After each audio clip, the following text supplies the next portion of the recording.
Picture this. You started your business with dreams of flexibility, financial security, and the chance to pursue your passions. But somewhere along the way, those dreams got tangled up in the realities of running a business. You're working longer hours than ever, constantly worrying about cash flow and feeling trapped in a cycle of stress. Sound familiar?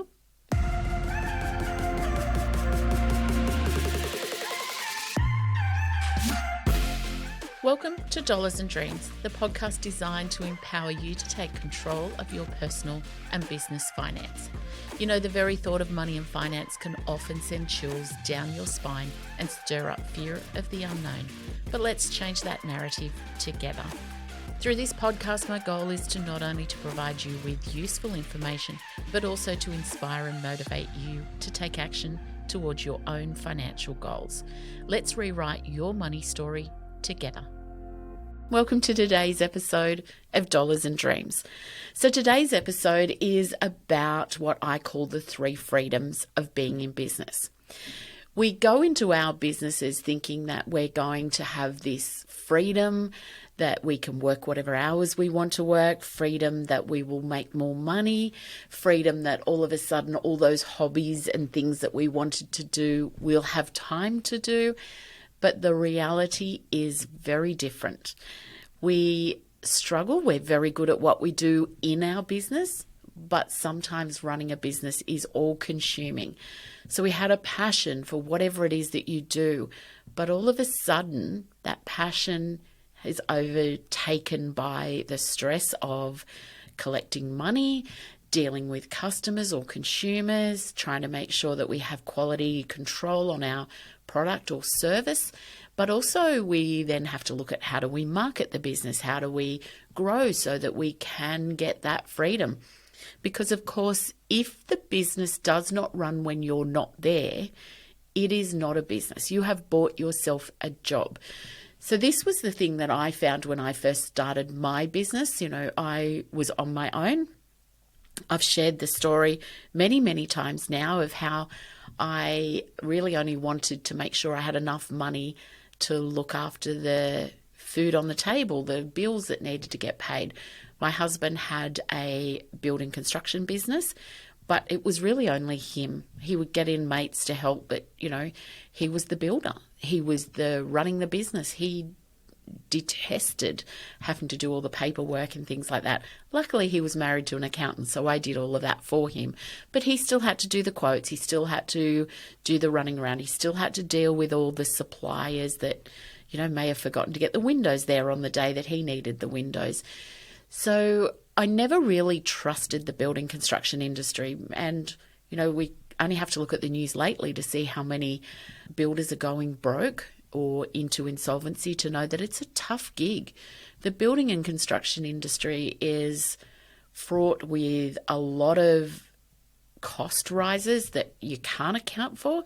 You know, builders that were quoting jobs 12 months ago, now when they're getting the product for that job, if they didn't have a clause in there that they could change the contract, they're really struggling to meet their profit margins and to get the profit that they want from their business. So I started my business and all I wanted to do was to make sure that we had our bills covered. Had no intention of having a business as such. So really all I did was I had a business that provided me with a job. Because when we would go on holidays, no income came into my business. If I had the day off to be a mum, no income come into my business. So a true business will run and generate income when you're not working. Now for like Shopify sites or any of those retail ones, that typically can work because the sales keep coming even though you may not be there. However, if you're not there, the product doesn't get out. So if you've got, you know, a Shopify website and somebody buys a product and you've gone AWOL for 3 weeks because you've taken your family on a holiday, then the product doesn't get to the post office to get mailed or to wherever it's got to go. And so then you run the risk that they will put an objection into their credit card supplier that product wasn't delivered. They'll leave a bad review. And so you constantly are stressing that I can't do this. how do I stop myself getting the bad reviews? How do I give a good service to my clients or customers so that they keep referring work to me? So quite often small business owners, when they first go out, will struggle with the financial freedom because they've got to establish their consumer base. They've got to have all the costs that are there when you first start up. You're very passionate about what you do, so the time doesn't bother you. And the mind freedom sometimes can be there, sometimes not, depending on what you're doing. If you've got a website that you've got to set up, depending if you've got enough funds to outsource that, you may be trying to learn how to set a website up. You maybe have to buy lots of tools or equipment. You've got to get photography done so that you've got photos of you to put on your website or the product that you sell on your website. You've got to get a CRM system. So that's for anybody that's not sure what a CRM system is. It's a customer relationship management system, so an email database. You may have a product that you need to have a Shopify account you've got to set up, or any of those sorts of things. So there's a lot to do when you first start business. So let's just assume we're all through that first stages of our business when everything's there. We're 12 months into it and we're finding that the passion is waning because we're consumed 24/7 with our business. If we're not at work or working on our business, we're thinking about our business. We're worried that we've been working 12 months or so. We need to take some annual leave to recharge the battery and to spend time with family and or friends. That can be a real strain. So that's why we always say that every business should give you the 3 freedoms, which is financial freedom, mind freedom, and time freedom. If you don't have all of those freedoms, you will very soon be consumed by your business. You will start to question whether being in business is the right place for you, and you will start to wonder whether you've created something that you didn't want. And of course, we all go into businesses thinking that we're going to get those 3 freedoms, and it can be done, but sometimes you need to stop and think what you're doing. So I've seen websites that say we're on annual leave for the next 3 weeks. If you purchase today, we will not be back in the office to start deliveries until whatever the date is, 3 weeks' time. That can work really well because you've given your consumer notice that it won't be delivered. You also then need to set up an automated email or something if somebody does buy in that time, just to remind them. If you can, you should look at maybe getting a text system set up so that it sends them, we've received your order, but as per the thing, we're on annual leave until whatever date. We will process your order as soon as we get back. You need to put something in place to give you that ability to shut off at the end of the day. And that for me is the calendar blocking, which I always talk about. Find time in your normal work days to set aside time to work on your business so that when you go home overnight or on a weekend, you are not trying to do the business stuff. Now, I remember a few years ago, I read a book by somebody, and I don't agree with very much in this book. I read it because a lot of my clients were talking about it. It's not about business growth. It was about how to budget and save. And I'm not going to mention any names or anything, so because I don't think that's fair to that person. They've been very successful in what they've done. But in that book, he says you need to accept that if you're going to start a business before you leave your employer, that you need to work ridiculous hours. And he actually says, I was dating a girl who didn't accept that when I got home from work, I needed to do 3 or 4 hours on my business, and then all weekend would be on my business, so that when I left my employer, I had my business up and running. I don't necessarily agree with that and he ended that relationship because she didn't understand how a business works. And we're told so many times that a business has to be 24/7. That is not the case.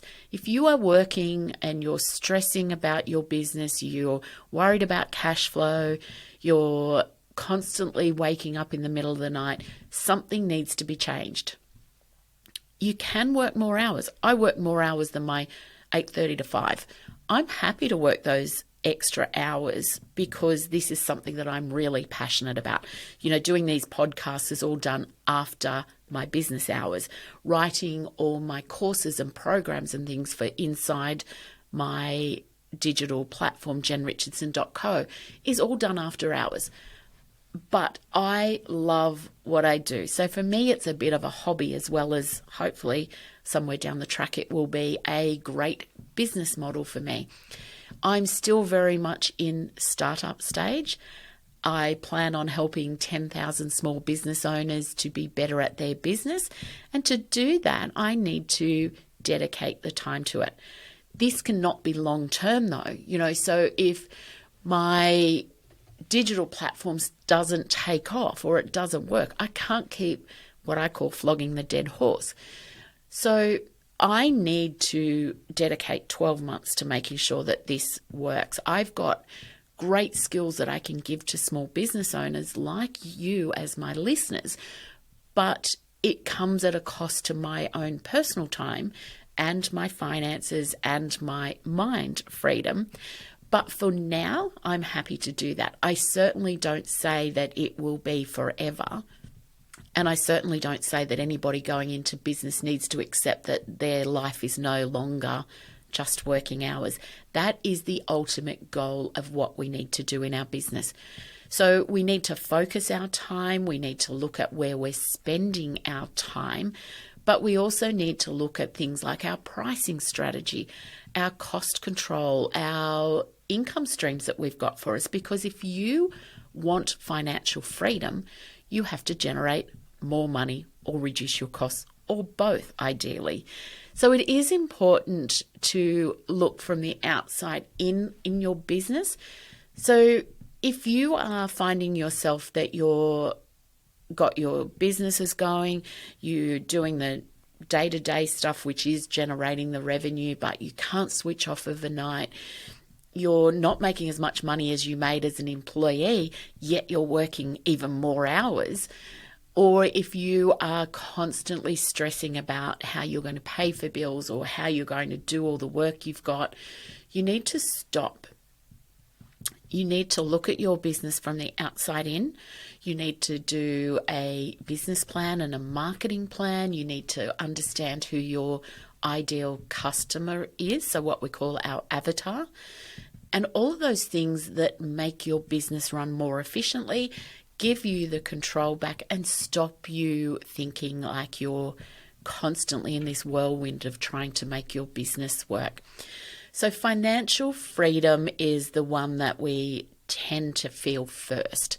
It's the one where we sit and we think, oh my God, there's not enough money in the bank account to pay the bills that are due next week. I've got to go and sell more product.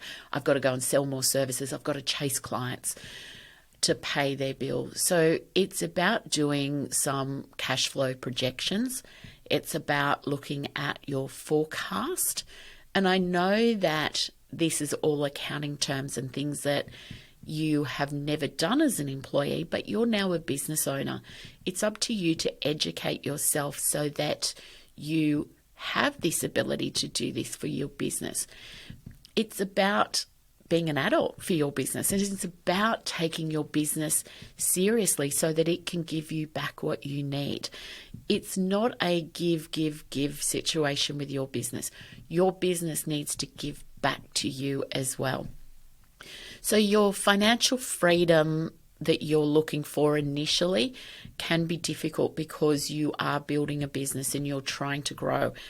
And if you haven't listened to my podcast or looked at my 6 stages of the business growth, it's really important that you go and do that as a small business owner, because we all as business owners go through these stages. We don't always do all 6, because all 6 means you're going to go right through to being technically a massive corporation that's international sales and CEOs and everything. Not too many businesses get there. In fact, only less than 1% become a unicorn business. So go have a look at my 6 stages of business growth to work out what stage you're in. I've also got there a checklist around what you need to get in place to go to the next stage. So there's different stages where you're under different types of struggles. When you first start your business, you've got the struggle of trying to get your market, trying to find your first customers, trying to build your business.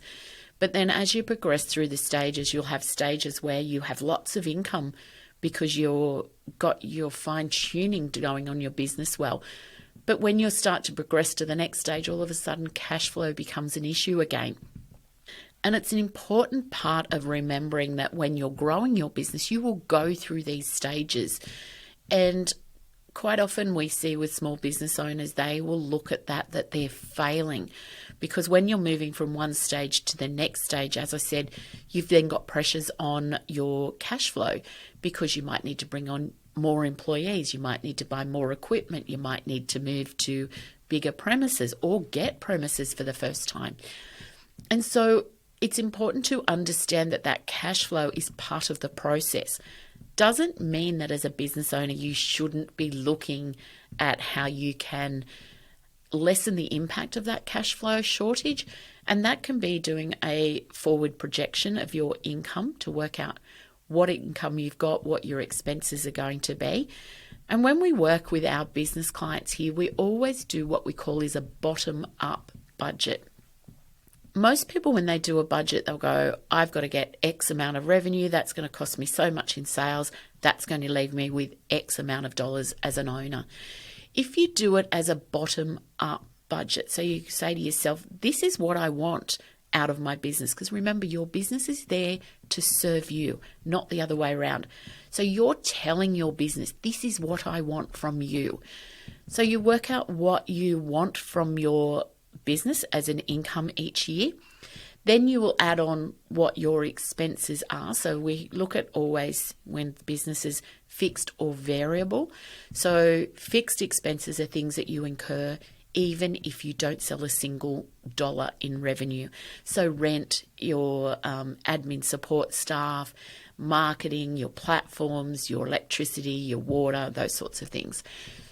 Then we work out from there what we call gross profit margin is.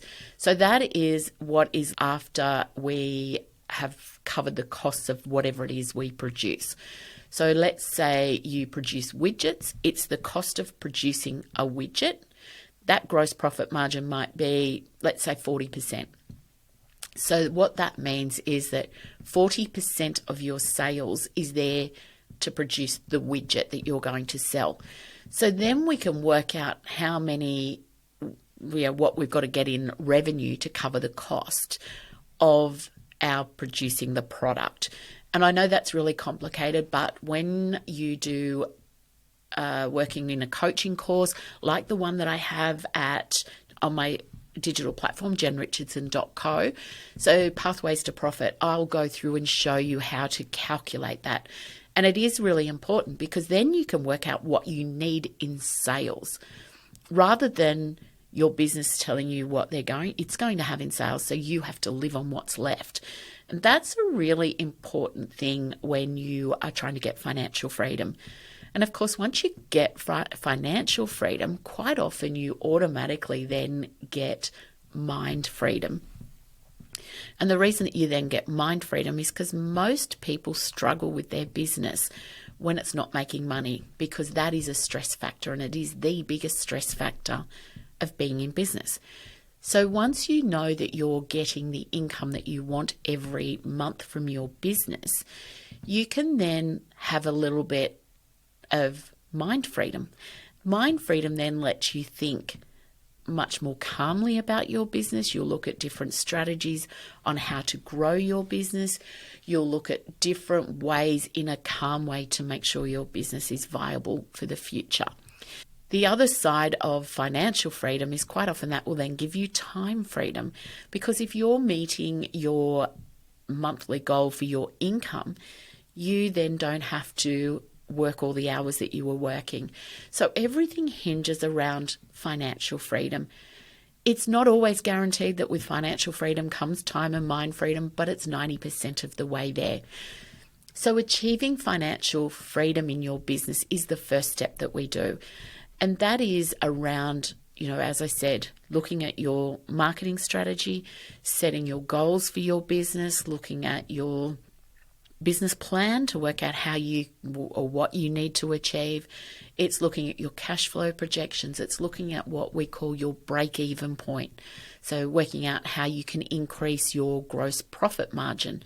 So remember before I said if you produce that widget and it takes up 40% of your sale value, ideally we'd like to either increase the sale value so that we get a better gross profit margin, or reduce your costs, or both. That's the ideal thing. And we quite often work on, 1% changes make a huge difference. So if you can increase your sales by 1% and decrease your costs by 1%, then you have a huge increase in your profit and or your cash flow. So it is important to look at your cost control, but also your pricing strategy. They should look hand in hand, and they will make a massive impact on your bottom line, which will give you some of that financial relief or financial freedom, which will then flow into your time freedom and your mind freedom. Part of looking at your financial freedom is you should also look at diversifying your income streams. And we've all seen it, and I'm just going to use an example on a retail platform because that's where we see it most. And it's a little bit like what McDonald's used to have before they had, the Happy Meals and the packaged meals and things. So, back in the day when I worked at McDonald's, which was a few decades ago, they never had the meal things that they do now. So you go in and you would buy a Big Mac, a large fries and a chocolate thick shake. You bought them individually. So what we were trained to do on the counter was when somebody ordered a Big Mac and a large fries, we would say, would you like a drink with that? Because that prompts the brain to go, oh, actually, yes, I will. Now they're packaged up, so they don't do that. But that was a very big upsell ploy for McDonald's. Now they've packaged everything, so they've already got the upsell. But if we go to a retail, let's say we do online shopping for a surfboard. You order the surfboard, put it into your cart, go to checkout, and straight away it pops up and says other people bought, and it'll be the deck grip, the surfboard bag, the leg rope, the wax, or whatever it is, because they have now upsold you. So they've diversified their income stream. So no longer are they just selling you a surfboard. They're now selling you a board bag, maybe a leg rope, maybe a deck grip, maybe some wax, whatever it is. But the upsell is the extra that you get. And it's the way that you increase your revenue, because you've now got a gross profit margin on a second, third, fourth, or fifth product. We see it in retails that's dress clothing or any other clothing thing. You might buy a dress, put it into your shopping cart. Next minute, it says, people also bought these, and there'll be different types of dresses, because retailers know, and any business should know, and that includes you, that when somebody has made a sale, they already have the dopamine, so the happy hormone floating around in their bloodstream from the anticipation of that product coming and them having that product, that they are 3 times more likely to purchase again. So before you've let them check out, or before they've walked away from whatever it is that you're selling, you have a far greater chance of selling to them again. And that's the upsell model. So if you're a physical product and people come into your store, just having things on the counter, sitting there while you're putting it on, they might pick up the earrings or the shampoo or the leg rope or the wax or whatever it is. You put those on the counter while they're doing it. Quite often they will pick it up and put it on the sale. If you're selling like a building construction business, potentially you might say to them, we're doing this, but we've already got all the scaffolding up, your guttering's 10, 15 years old. It's going to need replacing in a few years. Do you want me to give you a quote to replace that, rather than in a couple of years when your guttering goes, we've got to come back and put all the scaffolds up again and all those sorts of things. You could also, depending on what you're selling, have something completely different. So I've seen in beauticians, for example, they don't necessarily always sell the beauty products. They might have like a travel case for your makeup or a travel case for your clothing and things like that. There is nothing to say that you have to stay with what you have, but it has to be something that is still aligned to your business. So you wouldn't want that beautician having, I don't know, let's say movie tickets there, because they're probably not going to buy movie tickets.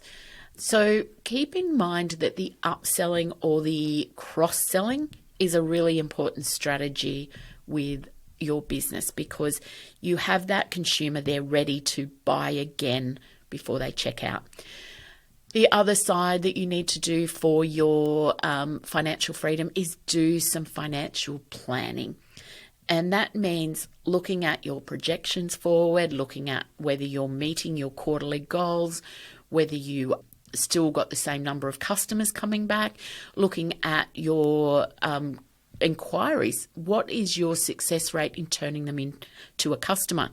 So, for example, we all know in the digital platform space, let's just quote those ones, you only get about 3% of the people that are interested. So if I run a webinar, I run something to generate people looking at my product, I should expect a 3% success rate.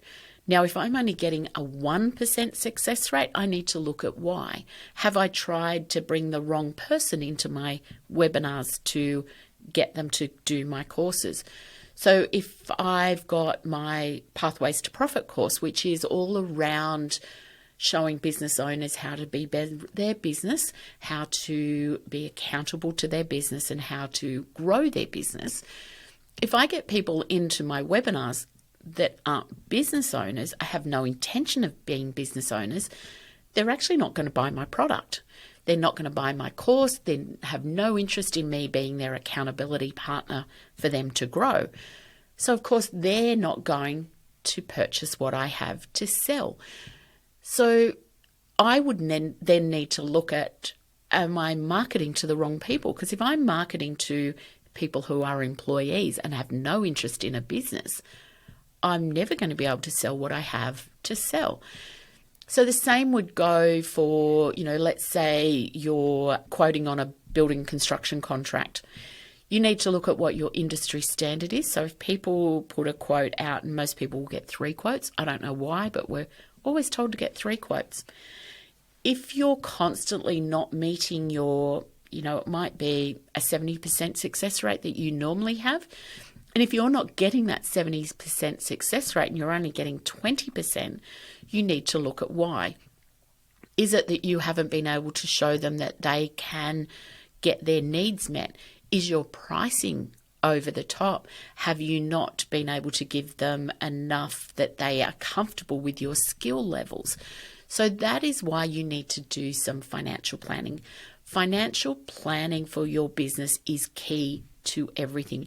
You need to know what your financials are trying to tell you. Whether you like it or not, our business is made up of numbers, whether that be revenue, whether it be expenses, profit, number of customers, conversion rate, any of those things. You need to know what we call your KPIs are, so your key performance indicators. Those key performance indicators are a snapshot of your business and are key to the success of your business.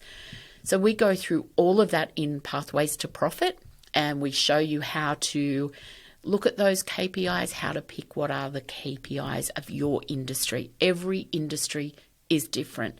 And so as a business owner, you need to look at what your KPIs are. So I briefly touched on how time freedom and mind freedom come from financial freedom. So time freedom's about the work-life balance. And we're hearing lots of things now that work-life balance has the perception that 50% of your time is with work and 50% of your time is life. That is not the case. It should be 60% or 70% is life and 30 or 40% at the most is work. Because in a 24-hour day, if it's 50-50, you're working 12 hours a day, 7 days a week. That cannot happen. So the idea is that most of us now are trying to work towards potentially a 4-day working week or a 9-day fortnight. If that's something that you want in your business, and remember, we went into our business because we wanted time freedom. We wanted that freedom to do what we want when we want it. And of course, you need to think about how you can do that in your business. You need to have strategic thinking about how your business can be financial in the time that you want it to work, how you can walk away from work when you want to. And of course, we've been sold for many years that we need to be flexible. We need to be available for our clients because that's the key to growth. Nothing can be further from the truth. Our consumer does not want us available 24/7. They want us to be available when we told them they would be available for them. So the thing that we hear the complaints about is, they told me it would be delivered on Monday and it's still not here. They told me they would be at my house to start the work on Tuesday. I haven't heard from them. Communication is key with your consumer. If you're not going to get it done by the time that you said you would get it done, you ring them and tell them why. So that will give you that time freedom that you're looking for, instead of going, I told them I'd have that to them Monday, I haven't started it. So you're trying to pressure yourself to do it, which means you probably won't deliver a great product. You'll get burnt out. And when you get burnt out, you will close your business and then your consumer doesn't have you anyway. So it's around changing that mindset that you need to be available 24/7.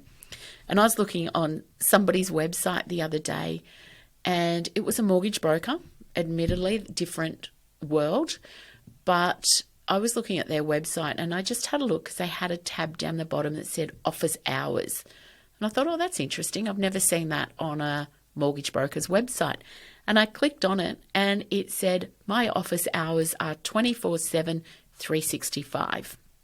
And I thought, so you're telling your consumer that they can ring you at 2 a.m. when they've finished work because they've been on afternoon shift and you'll be available? Now, that's going to do one of two things. Either you're going to get phone calls in the middle of the night, and I get it, obstetricians get those phone calls because babies don't have a watch in the womb, but a mortgage broker does not need to be available 24/7, 365 days a year. Now, this guy, I know him, which was why I was on his website, because I know him and I was just having a look what he's doing, and he has a young family. And I thought, you've already told your consumer that you're at their beck and call. Don't put that ever on your website. This guy's really successful. He's got lots of consumers. He's phenomenal in his growth, but he's also set himself up that somebody can ring him at 3 a.m. and if he doesn't answer the phone, they can then say, this guy said he's available 24/7, 365 days of the year. He wouldn't come and see me at 3 a.m. So don't put yourself in that situation. Set the boundaries and be a stickler for your client accepting those boundaries. I always say to people when they expect me to be available on a Saturday, for example, and I don't run this physical space on a Saturday. I work 8:30 to 5-ish. I'll do appointments with my business clients outside of those, but it's on my terms. So if I've got something on, I don't do it that night. I might say to them, I can meet you at 6 o'clock on Thursday because I've got nothing. I'll just work till then. That's a choice I make, but my consumer doesn't make that for me. And so when I set my boundaries, and then I might have somebody say to me, but I work 5 days a week. I need to be able to come on a Saturday. My answer to them is, so you do whatever it is you do. Will you come to me on a Saturday? And their answer is usually, no, I'm employed Monday to Friday. So be very careful of making yourself available to your consumer or your client, because it will end badly if you think that you need to be available for them all of the time. Delegate if you've got any staff. Be accepting that the staff member or whoever you delegate to may not get it right the first time. They may not get it right the second time, even the third time. But if you keep coaching, you keep supporting them, you keep giving them that ability to do it with their twist, they will get it. So be very understanding that there is a process to delegating, and you need to be an open-minded coach. I always say to all of my clients that come through any of my coaching courses, be coachable. I really dislike working with clients that will tell me that what I'm suggesting won't work. Jen, I've tried it. It's never going to work. And I think to myself, give it a go. Be coachable. Understand that sometimes you have to put aside what your beliefs are, what you think things will be like in your business, and try things. Look at a different approach. And that's when I find people that are struggling to delegate, because I'll say to them, get so-and-so to do that. And they'll say, they won't do it right. They don't know what they're doing, haven't been in business long enough. They've never done that before. We've never done anything before in our lives. There is always, with every single thing we do, the first time. They won't do it the same way as you. They won't do it exactly as you. They will have a twist, and they actually might have a better twist that makes it more efficient, better for the client, maybe more cost effective, but give them a go. Because at some point you are going to need somebody to do whatever it is that you do. Otherwise, you never have time off from your business. You can't be ill. You can't go on annual leave. You can't switch off. So time freedom is about realizing that we don't have to do everything. There is some things that we have to do. And we always say it's generally 5% of what your business does is what you have to do. And that 5% is probably the thing that moves the needle. It's the one that makes you better business. It's the one that makes you more efficient, more productive, more approachable. But it is 5% of all the tasks that need to get done in your business. It's taken me a lot of years to realize that I actually don't need to write all the emails that go out. I can get one of my accountants to write an email. They know the tax legislation. They know the businesses. They know all of that. And all I do is just do the proofread to get it into my voice, because we all have a different voice. I also don't need to be the one that reconciles the bank account. I've got administration staff that can do that. You could employ a bookkeeper to do that. So there's lots of things that you don't need to do to give you that time freedom. And the last one is mind freedom.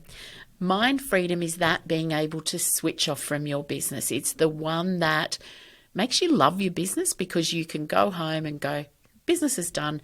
Now I'm here for the kids, my wife, my partner, or for me if you're on your own. Gives you the ability to go play sport, do a hobby, enjoy the outdoors, go for a walk, go for a bike ride. It is that thing that gives you the ability to switch off. So fostering a positive mindset for new ideas, new ways to look at it is a great way to do that. When you make decisions, be very clear and make very rational decisions. Don't make them impulsively or emotionally. And all those things will give you mind freedom, because you've done your research, you've had a look at it. Stress is a really big part of businesses, and a really big part of small businesses in particular. And just because you're successful as a business owner doesn't mean that you're not going to stress about your business. So learning how to switch off is really important for your stress, because stress, as we know, has so much impact on our own health. And if you're being triggered at work or about your business, that will trigger you in your personal life as well. Positive affirmations. I'm definitely not one of those woohoo people that say, tell the universe to send you money and money will come. But I am very much a positive affirmation person. So I'm very much a mindset person. So if I tell myself I can do it, and I can do it because these are the steps I'm going to take, then I find I approach my business in a different way. So, starting this digital platform, starting all these podcasts, starting all the courses that I'm doing on my jenrichardson.co website is really hard, and it's really time consuming, and it's some days sucking the life out of me. But what I do with that is I go, one project, that's all I need to do, and I forget about the others for the time. I certainly write down everything that I want to do, because that takes it out of my mind and puts it on paper so that I can come back to it later. Here in the office, we've got this great big whiteboard, and it's got all my ideas on it and all the things that I want to do in the next 4 or 5 years with my business. But it makes me take it out of my head, so I stop thinking about it, and I can then just go, project 1, I'm going to work on this. So I'm a batcher. I batch these podcasts. Having said that we never do this, I'm in here on a Saturday and I'm batching the next 6 weeks of podcasts. So I do that because then it is done. It's out of my mind. I don't have to think about it, and it gives me the time through the week just to be a business owner. What I'm doing here is coaching small business owners how to be better at their business. So I actually don't need to do a podcast that's on topical stuff, because this is stuff with business owners that rides the test of time. It would be very different if my podcast was talking about day-to-day stuff. I couldn't batch, but I can batch these podcasts, so I do, because it takes the time and the mind freedom away. There's no money in this. I do this free. I do it because I want to be able to help small business owners.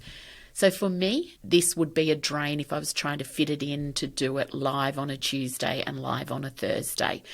So by batching, I can do it. I buy myself time. I have learnt to step away from the process after the planning and the recording of the podcast. I do the emails out to my database. I do all the stuff when I'm planning. I'm very lucky. I've got staff that will edit the podcast and produce what it is, upload it. So once this is all done, this is the end of my involvement, and I needed to do that. Otherwise, I was bogged down. So the person that edits my videos, Jude, he is phenomenal at what he does. He does it way better than I could ever do it, and he does it more efficiently than I can. So that's not my 5%. So be very careful in your business that you don't think you have to do it all. And if what you're paying somebody per hour to do something is less than what you can charge out in your business, then you would be silly to stop and do the work rather than generating more income. So that's an important task that we always say to everybody. Look at the hourly rate you pay somebody, and if you can bill out more by doing what you do, go do that instead. And that is key to financial freedom, mind freedom, and time freedom. So if you have any questions, drop a question in where you're either listening or watching this podcast, and I will come back to you. If you know any small business owner that needs help getting the 3 freedoms in their business life, send them my way. I would love to help them, and I would love your support in letting me help 10,000 small business clients be better at running their business. So don't forget, like and subscribe, follow me on socials, or jump onto our website, jenrichardson.co, because I have a ton of resources there that are all free to help you be better at your business. But I'd love you to come join me in my course where I will do everything that you need to know about how to be better at your business, and it's called Pathways to Profit, and you can register to do that on our website. It is a self-paced modules, but with my support on a weekly basis through Zoom calls. So you can ask me anything in those Zooms. You can make me your accountability partner, and I will be there to make you be better at your own business. So thank you for joining me today, and I look forward to seeing you next week. Or I'd love to see you join me in Pathways to Profit, and you can find that over on my website, jenrichardson.co. Have a great week, and I'll see you next week.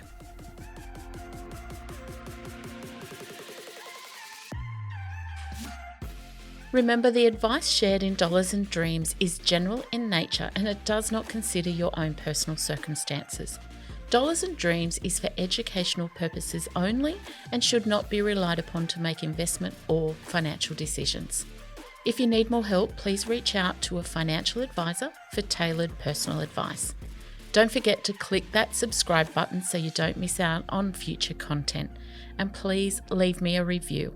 Your feedback really helps me to reach other people chasing their money dreams. You can find me over on Facebook and Instagram to connect with me.